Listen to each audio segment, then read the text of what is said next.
Hi everybody, and welcome back to This Week in Magic Online Finance. I'm your host, Chaz Andres, and as always, let's get started with the news.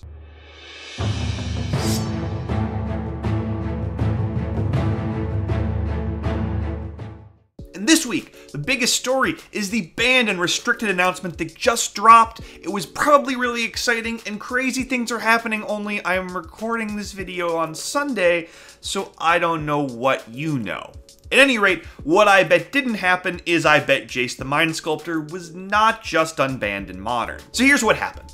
Late last week, somebody on Reddit published a screenshot that was purportedly from the MTGO beta, and it showed Jace as being unbanned and Snaring Bridges being banned. People went kind of crazy for this. Jace spiked from 10 tickets up to 30.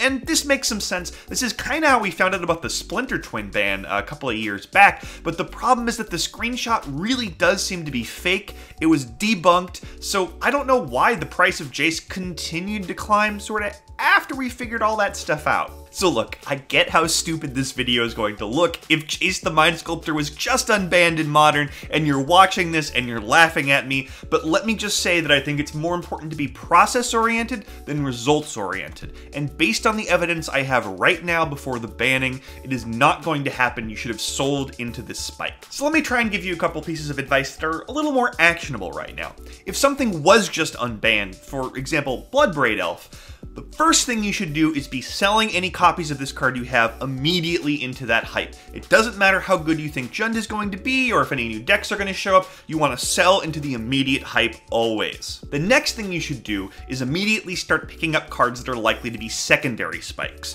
Things that are going to be good in a deck with Bloodbraid Elf that people who buy their Bloodbraid Elves are going to want to pick up over the next couple of days. In this case, I'm thinking Jund staples. Things like Tarmogoyf, Dark Confidant, and Raging Ravine are immediate buys. Let's move on. This week, Wizards of the Coast put out their own sort of State of the Union address about Magic Online with a State of Magic Online 2018 article. And the big headline coming out of that is that all flashback drafts from this point forward are going to be Phantom. And this is kind of a bummer for those of you who like to buy your staples at a little bit of a discount when that flashback draft week came around, and you could buy the cards for a couple of tickets under what they usually go for, but let's be honest, this was a little bit more lucrative a couple of years ago. Now that treasure chests are a major part of the economy, this strategy doesn't work as well as it did. And I've heard some people complain that this means that Wizards of the Coast is going to be leaning much harder on treasure chests in order to get those older cards into the economy, and look, this was already the case. This is already what was happening. 90% of these older cards were coming from treasure chests already anyway. So this change doesn't really do all that much. It just makes your existing collection maybe a little bit more stable. Maybe it forces a couple of people to open treasure chests that otherwise they would have just sort of sold and sent around and around the economy. But overall, I wouldn't worry about this change. Let's move on to gaining ground. Where in Standard, the card that gained the most ground this week was actually Azor's Gateway. It jumped 4.5 tickets from 3.5 up to 8 and actually looks like it's continuing to climb. It's starting to see some play in some blue-white approach builds, as well as some modern legacy, even vintage decks. And I'm not convinced that this level of demand, this price increase, is fully matched up with the amount that I've actually seen Azor's Gateway showing up.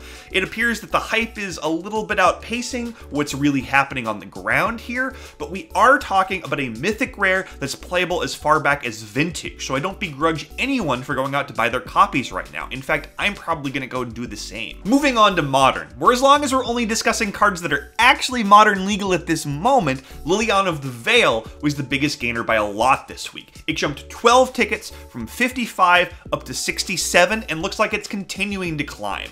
Now, I'm not sure if this was a result of Pro Tour hype or people getting really excited about Jund in the wake of a potential Bloodbraid unbanning, but we're talking about a card that was as high as 92 tickets back in September, so there's still some room to run here. Moving on to our biggest loser, where in Standard it was Glint Sleeve Siphoner, dropping 2.5 tickets from 9 down to about 6.5. Honestly, the market fundamentals do not match up with this drop. Glint Sleeve Siphoner is actually a 4 of in Grixis Energy and Black Green Constrictor, which are the second and third most popular decks in Standard respectively. So I'm guessing we're going to see this drop correct itself. It's going to head back up toward 9 tickets by this time next week, I would guess. Let's move on to Modern, where our biggest loser this week was Eidolon of the Great Revel. It dropped 4 tickets from 22 down to 18.